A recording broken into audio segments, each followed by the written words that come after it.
We're going to be using Google Sheets to create a scatter graph with a trend line and an equation showing the line of best fit.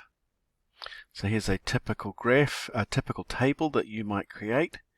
We want the first column, and we copy that and we put it down below.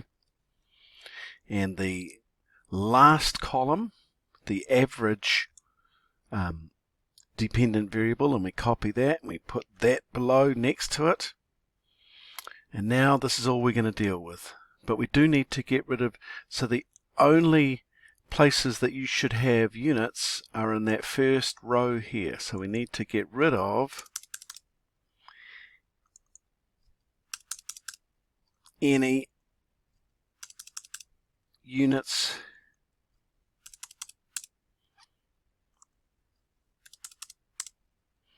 so there's only units, and we'll give that a unit there.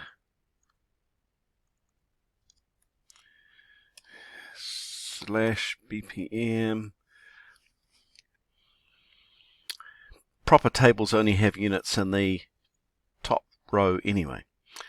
Now we're going to highlight all of that. I'm going to go up to Insert, Chart,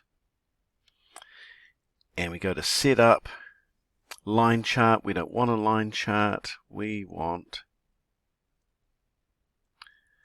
a scatter chart. We want a scatter chart. Okay, so we've got a scatter chart, and now we want a line of best fit. So we go to Customize, and we go to Series, and we scroll down, and we choose Trend Line, and then we scroll further down, Label, in the drop-down menu we want Use Equation. And here is our graph. It has a title, it has a label on the y-axis including a unit, and a label on the x-axis including a unit. All of the points are marked. It has a trend line, and it has an equation here, and this is an equation just like you have in maths. And it's, if you read it, it says 2.12 asterisk x plus negative 0.2.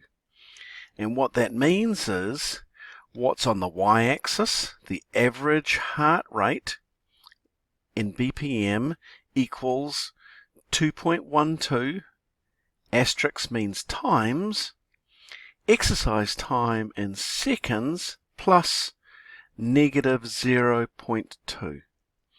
So if I write that here, just so you can see it, average heart rate in BPM equals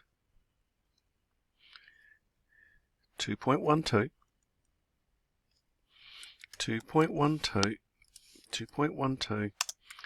times exercise time in seconds plus negative 0.2. Negative 0.2.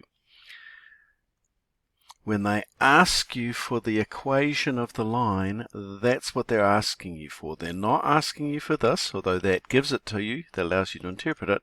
They're asking you for this.